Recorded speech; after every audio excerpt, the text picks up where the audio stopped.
Okay, good morning, everyone. So we're going to hear some really good security content over the next couple of days. And I want to talk about something that has been in the news quite a lot recently. Seemingly every week, a high-profile company has been hit by ransomware. And this is happening across all industries and sectors, including our own in telecoms.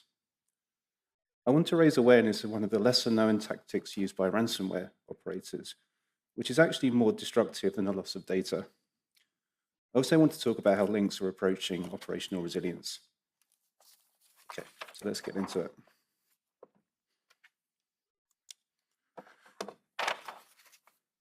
So I'm going to start by giving a high-level overview of how a ransomware scenario typically plays out. Usually, it's the frontline staff who become aware first, normally the NOC analysts who are monitoring the system. After a certain amount of time, ransomware operators reach out to demand payment. What happens next may depend on how or if the company has planned for a ransomware incident.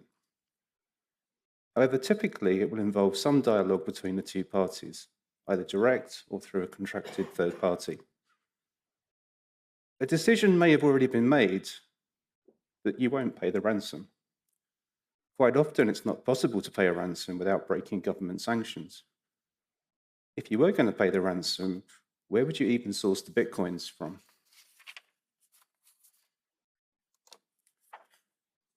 If you can't or won't pay the ransom, there is very little else to discuss, and attempts to continue the discussion are usually stalling tactics to buy time. The ransomware groups become frustrated. They might look through your exfiltrated data sets to find information that will embarrass you. Bonus points if they find the company's risk register.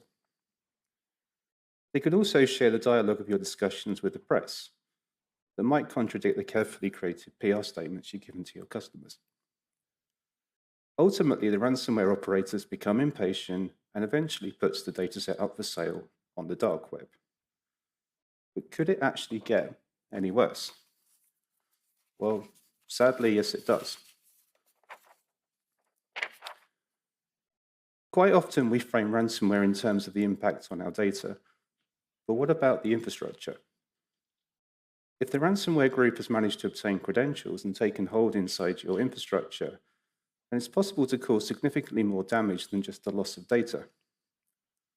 They can perform low-level operations like erasing disks, corrupting bootloaders, wiping firmware, and trashing hypervisors, which in effect virtually trashes your infrastructure that you're expecting to restore your environment to.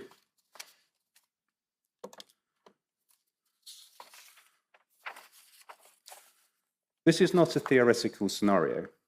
This has actually happened. And if you haven't read it, I encourage you to read the incident write-up report for the British Library cyber attack in 2023. The QR code is on the slide. We often assume the infrastructure will be there to restore our systems from a ransomware incident.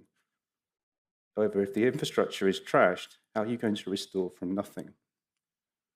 The result, the company is completely offline, no longer able to carry out its core mission, ultimately leading to unhappy staff, customers, suppliers, and regulators.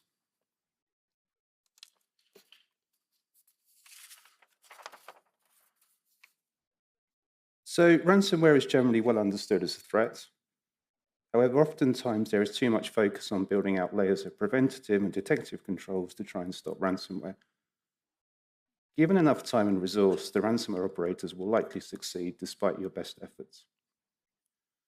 We also know there's no such thing as absolute security. However, I would imagine that all the companies hit with ransomware this year spent significantly on cybersecurity. However, are they getting good return on security investment? Are we focusing too much on cybersecurity and not on cyber resiliency? How quickly can we respond and recover from a ransomware incident will determine if we are still a viable business. The British Library didn't understand what are their critical services that they need to maintain, and they didn't have a plan to recover from nothing.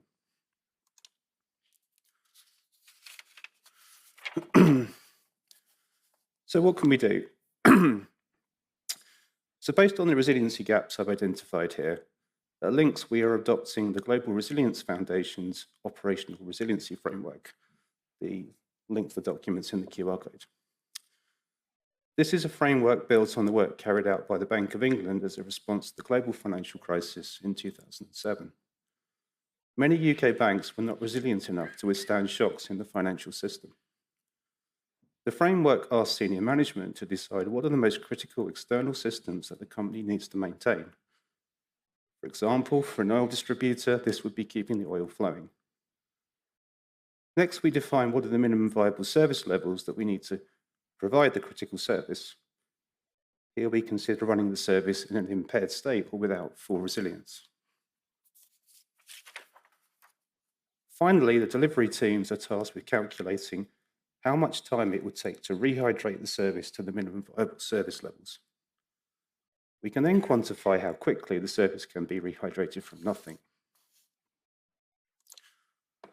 So how could this look in practice? The example here is for a generic IXP. This is not LINX's internal definitions of minimum viable service levels. But when you think about an IXP, it's not really a thing without peering. You need a fabric or you don't have a business. Therefore, the critical service for an IXP is building a peering fabric. The first minimum viable service level could be to restore the IXP across a critical mass of data centers within specific regions. The service that is restored will likely be in an impaired state, so reduced resilience, limited oversight. The important thing is that by prioritizing effort in restoring the critical service, the company is still viable. The operational teams are focused to restore on only what's important. The second minimum viable service level could be to increase the number of peers brought online, but also adding automation, orchestration, and giving the NOC further insight. And the final minimum viable service level could be to provide things like self-service and portal access to the members. So we started the initiative in early 2025 by highlighting the need to focus on operational resilience with senior management. Our critical service and minimum viable service levels were agreed.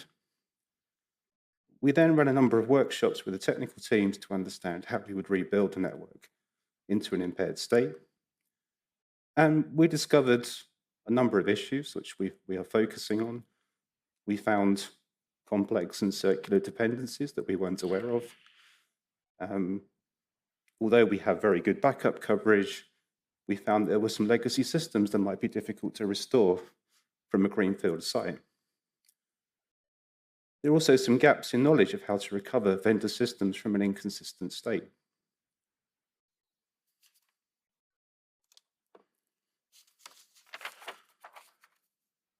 But how can we measure that we are making improvements in our resiliency posture? At LINX, we're using a single strategic KPI as a proxy to measure all of our resiliency improvements. The metric is how quickly could we deliver the peering service to the minimum viable service level? And the only way to improve on this metric is by focusing effort and spend on the items listed on this slide. For example, by increasing automation and orchestration coverage, we can bootstrap our systems more quickly.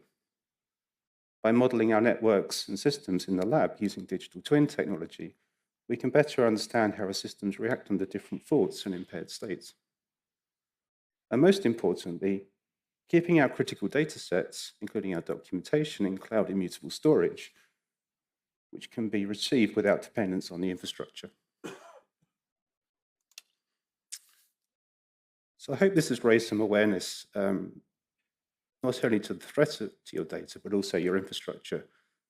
Without resiliency planning, it can take weeks, months, even years to recover a company from the effects of a devastating ransomware attack. Security are in the room.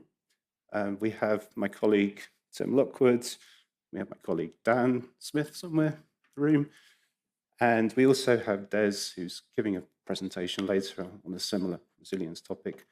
So we welcome having resiliency discussions. Do come out and talk to us. Also, are there any other questions? Des has a question. Des Ward from Business Secure. So So, this builds on the conversation we had outside. I think, I mean, it's really interesting to see what LINX are actually doing here. Obviously, we're seeing Sweden being 10 years ahead of us in terms of understanding their assets a lot better, deriving business value. That's actually quite tangible. Resilience has many facets. We've heard resilience from RIPE talk about how connections can route around each other. Now you're starting to build these data sets and knowledge. Are you starting to see the organisation starting to understand how its services behave, and are they becoming less surprised by what's actually happening? Because I think this is one of the key things here. You hit the nail on the head. Is how do these things work? What's important to you as techies versus what's important to them as the business? Yeah, I think the framework does. Senior management decided what they want to deliver, and then the teams then have a mandate to go and deliver it. And definitely the technical deep dive workshops, the engineers actually found it quite useful to map out how complicated systems are. And we're now focusing on reducing technical debt based on that. So I think it's been a really good exercise. Any other questions? Nope. That's all. Thank you. Thank you, Julian.